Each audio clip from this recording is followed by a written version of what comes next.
Do I look good? Do I look okay right now? Yeah. Like, it's fine? Do I look normal? Like, do I look relaxed, like, right? Do I look, no, like, relaxed? Yeah. What's up? We're here with Yaniss, my favorite Frenchman and a true car enthusiast. How you doing, Yaniss? Very good. I'm very happy to be here. It's an honor. It's an honor. Well, tell me a little bit about what we're riding in today. So right now we're on my 124 Abarth Spider 2017. So a tiny little car. It is my favorite car right now. It's also my only one. But it is definitely a car that I will keep forever. I love this car to death, really. I never thought I'd say something like this, but yeah, it's a little sister of the Miata. They share the same platform, so share the same chassis. This one is a transmission of the NC, so the previous generation. But yeah, the interior, everything is the exact same. But this one is it has a different engine. It's the 1.4 liter 4-cylinder of the Abarth, the 500, the little one. And but yeah, that's my little car. It's not a common car at all. You never see them ever. No. It's crazy how rare they are. But very slept on car for sure. And you always talk about it. Yeah. This is like a true driver's car. Oh yeah, there's no more driver's car than that. It's, you can, like, I mean, Miatas overall. I really didn't get the hype of the Miata before until I had a Miata chassis, and I really understand it now. It's I really get it. And I mean, you can say anything, like a lot of Miata owners and everything, like, oh, they suck, or it's, you know, there's kind of the community Stigma behind sometimes. It's like, yeah. But the car itself, if you take that out, like, the car itself is just, it really gave me a whole other definition of what liking car is, like what driving a car is. So like driving anything, like when it's like an S2000, a Miata, a GTA, or GR86, those little cars, but specifically the Miata. Yeah. The chassis, the handles, everything is so fun. Like, you'd never think you'd have that much fun with only 170 horsepower. Dude, it's funny because I was just up in Washington and we were doing a track day. And we're in the Porsche and The turbo? The turbo. Yeah. Yep. So Turbo S, obviously extremely fast in the straightaway.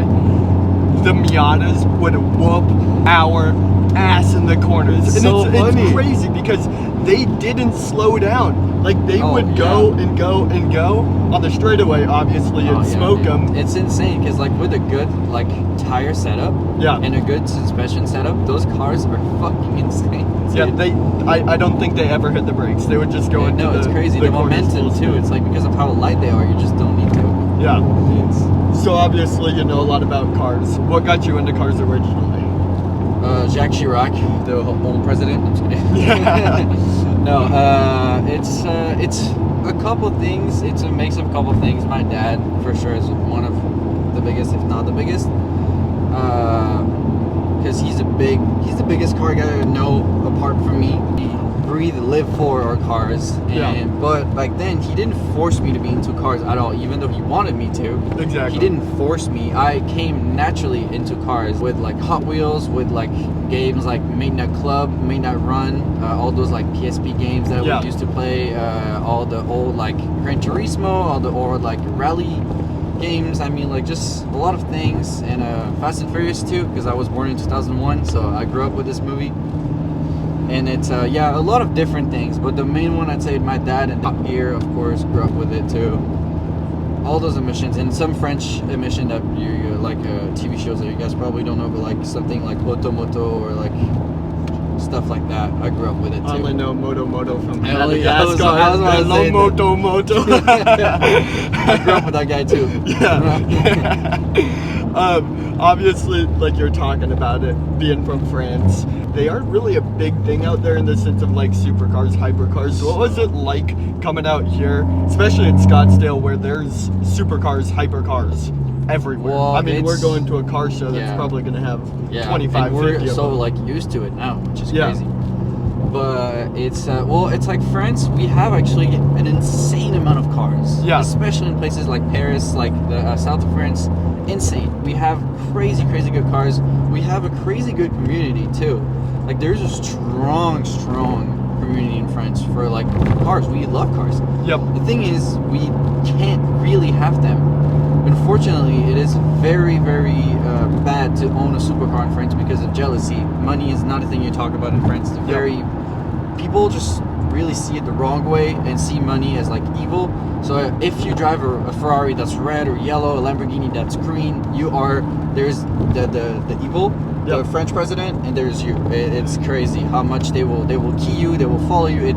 I know a lot of people that have had supercars in France and just tell it's the worst experience. It is horrible. Yeah, and so that's even why in a place like south of France where a little less. Okay. Like it's like that's why there's so many at those specific locations, like south of France and Paris. But even though it's like you'll still have the problem, but it's really more in like tiny cities, kind of. It's really hard for them to appreciate. They will appreciate more like old cars and like just well-maintained, cool classics. But definitely very different because I actually, when I moved to France, I didn't move to Arizona, I moved to New York, which has an insane car community. Insane. One of the best in the US for sure. Roads are horrible, the winter is horrible, so it kind of cuts like the pleasure. And traffic's horrible too. But the car scene there, I mean the cars you'd go to just a regular car show, somehow 2-3 LFAs would show up, 2 F50s would show up, some couple Bugattis would show up. It's even more crazy than Scottsdale, actually. That's surprising because obviously there's a lot of money out there, but that seems like the worst place to own a supercar. It's horrible. Yeah. It's I genuinely don't know why they would do it to themselves. But yeah, and even like up New York, like because I was in New Jersey, but New Jersey had an insane amount of cars. Yeah. And up New York had an insane amount, like Connecticut, like border.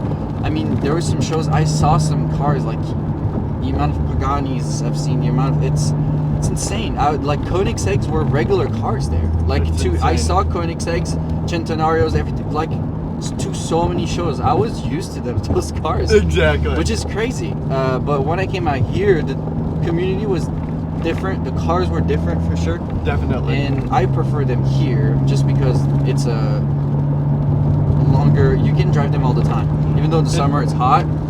Correct me if I'm wrong. I feel like the people here are a lot more inviting. They aren't standoffish because that East Coast personality, like stay away from me. I have it. You can look, but don't touch. But here, everybody's come on, hang out. Let's go on a drive. They don't care. Yeah, very much. It's definitely. I've met a lot more people in cars here and connections than I have like back in New York. It's very different. Yeah, vibe is different for sure. So connections is one thing you said, and like the opportunity. Oh yeah. What opportunities have you seen out here compared to France? So like in more. US in general? So much more. Yeah. So much more. That's why I'm staying here. That's really one of the biggest reason is cars and like business. Yeah. Because I know how much more there is opportunity wise here. Because as much as I love Europe to death and France, we are very like super small-minded people. We don't think big. We don't look big. And it's like, especially when it comes to money, we think money is a bad thing, so we don't chase money, which is a bad thing. And it's like opportunities it's so much harder to make money there, so much harder to actually have a good business there because of all the stupid rules we have, and they make it very hard to have your own business pretty much. And it's for someone that, as much as I love to watch and film the cars, I want to own them. Exactly. That's the thing. It's like I'm not here to sit and watch them. I'm here to have them in my garage. So it's like if there's one place to do it, it's Arizona, and like US and Arizona, I think in particular. But so you're doing something new. Mm-hmm. Your money making venture. You just started marketing. Tell me about that. Yeah, it's I'm an accountant. I'm an accountant for a big company called OnlyFans. But no, you're doing the filming.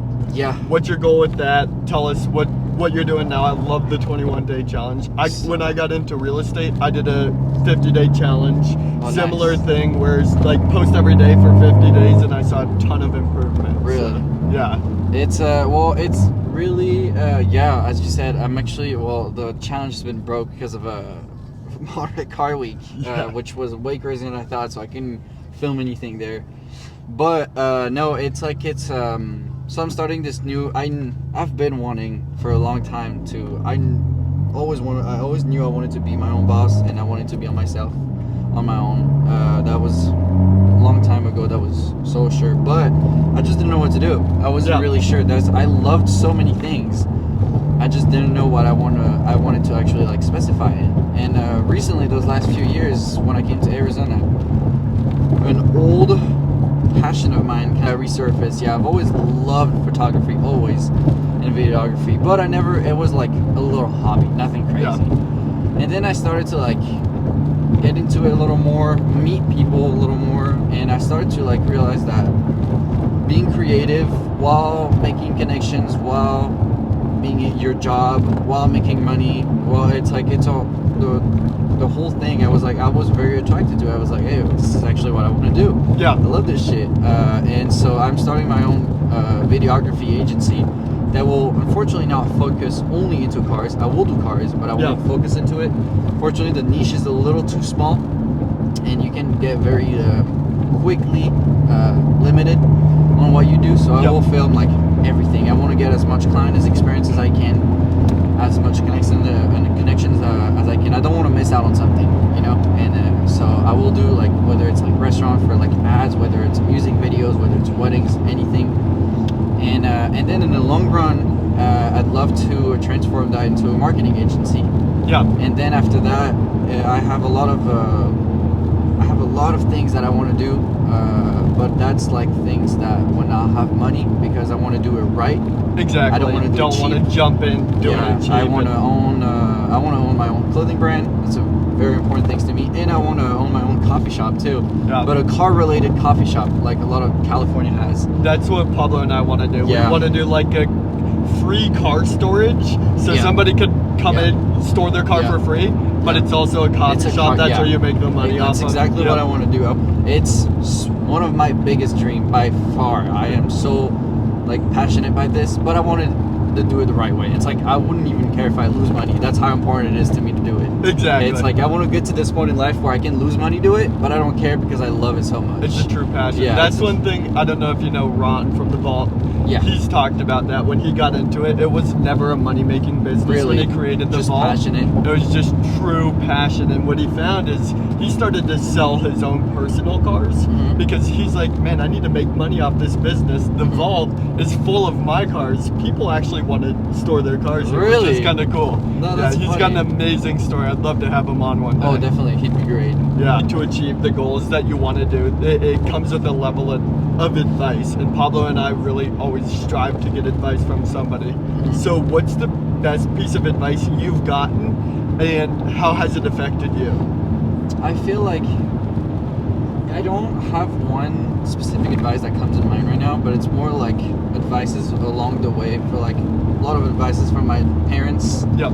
And a lot of it, like I've been really lucky because they've always pushed me to just follow my dreams. Like it doesn't matter what it is really, just as long as I was like passionate by it, like they didn't care what it was. And so when I was talking about them about the whole thing, they were pushing me to like go more, like go all in. Like Exactly. like the camera, for example, it's a really good camera. It's not mine, it's my dad's. I'm borrowing it, but he's like, use it, go for it. You like goes like as long as you need. It's like I'm very, very grateful because I realize that it's not that common to have parents that are supportive. Exactly. Very not that common, which is crazy, but so I'm very grateful for that, and that they are here supporting me, and they're here behind my back, and it's like, yeah, they're here. It's like, yeah, they're all like, go for it, go push your dream. So that helps. It's really who you're surrounding yourself with. Yeah, I heard it saying that kind of reminds me of that. Everybody talks about the saying of like, take the sum of the 10 people. Exactly. But it's the other way. It's like, I can tell you who you are by the 10 people you hang out with. 100%. Because even from the outside, you can see that. 100%. And it makes such a big difference. 100%. No, because I was like, so my friend, yesterday, I helped my friend move, and he's technically doing a very irrational decision. He's breaking his lease early, paying a lot more money, going to a place that's even more expensive, that's literally 5 minutes away. Yep. You're like, why would you do this? It's because the environment he was in was just, he was depressed because of his roommate. Yeah. He had a really, really rough time with his roommate, and when I came to like help him move, I was like, dude, there's a weird feeling in this apartment. I was like, I understand you now. Yeah. Because when you have somewhere you can't call home, it's horrible. You don't feel productive. You feel bad about yourself. It's it's horrible. And it's the same thing with who you surround yourself with. It's like, I realize it now. To be the lowest one in the group. Yeah. Obviously, they don't think of you like that, but you that's don't the want to thing. be the one down at the bottom. So you start to Exactly, fight. yeah. And it's a battle against yourself, and I think that's so important, like having that 100%. internal battle almost of like, 100%. I need to be better. Yeah, it's like a constant chase of being better, which Yep. is a good thing. Exactly. And you'd be surprised, but like when I first started, like I posted the first video, I Yeah. was so scared, dude. I Dude, had I that loved video. it. I had that video ready for like 2 months, and I was like, I'm too scared of posting it, and I posted it, and everyone, I was so Dude, I surprised. remember I called you. I'm like, I love this dude. idea, dude. Everyone was Yeah. like, dude, this is awesome. People that I didn't meet before, and I think didn't really give a shit about me, like messaged me. They were like, dude, this is awesome, keep going. Yeah. And you're like, you don't realize how appreciated you are until you actually do it, Exactly. you know. And it's like, and it made me feel so good. And it's like, all right, you know what, I mean, let's try it, let's go for it. Coming into the last part, the rapid fire. This is a new segment. I didn't give him the questions. I give everybody the questions before, Okay. not Yaniss, because I know he's gonna say some crazy stuff. All right, most controversial car opinion, because you are the most controversial car lover I know. I have so much. Just hit us with one I rapid have so much. fire. Volkswagen is like the worst brand ever. What? Volkswagen is one of the worst brand ever. Okay. I hate Volkswagens so You know they much. make more hot dogs than they do cars. It's a Really? true fact. Fact check me. Well, All right. that does surprise me. Everyone wants their wieners. Then, favorite car memory.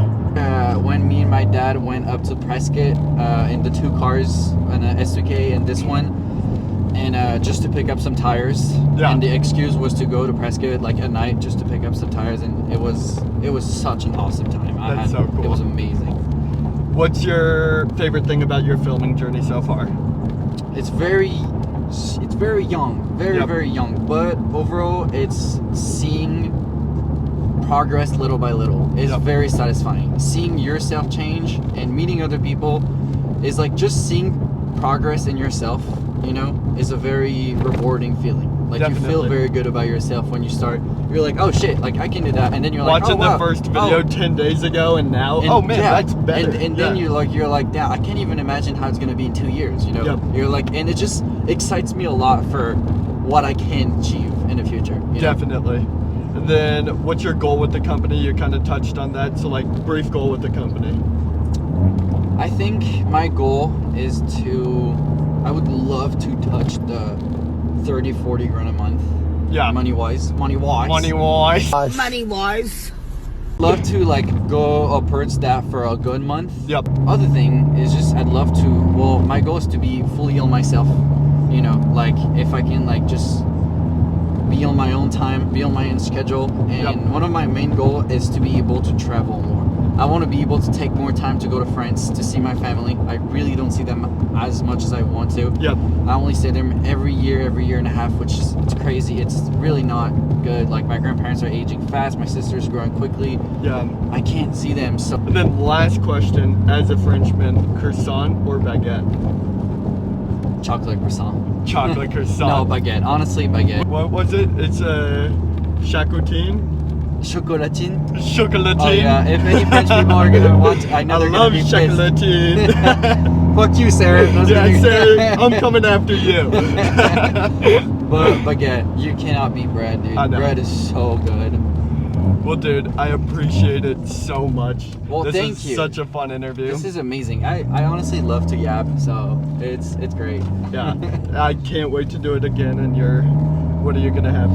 Your next some is- Lexus LFA. The next is the ISF. biggest ISF. Oh yeah, I'm yep. a big, Biggest big Lexus lover I know. guy. I love Lexus to death. They're so slept on. It's insane. And I'm not talking about the LFA. The LFA has been slept on his entire life. Not anymore. Every car though that Lexus has done is so slept on. ISF, GSF, RCF, GS 300s, 400s, all of them. LS, LC 500s. I mean, you name them. Once you start to have them, you realize how good they are. Thanks again. Well, thank you so much, Next one's dude. in his ISF. ISF. Yeah. And can't wait for it. Yeah, dude, thank you so much for having me. It was amazing. Of course.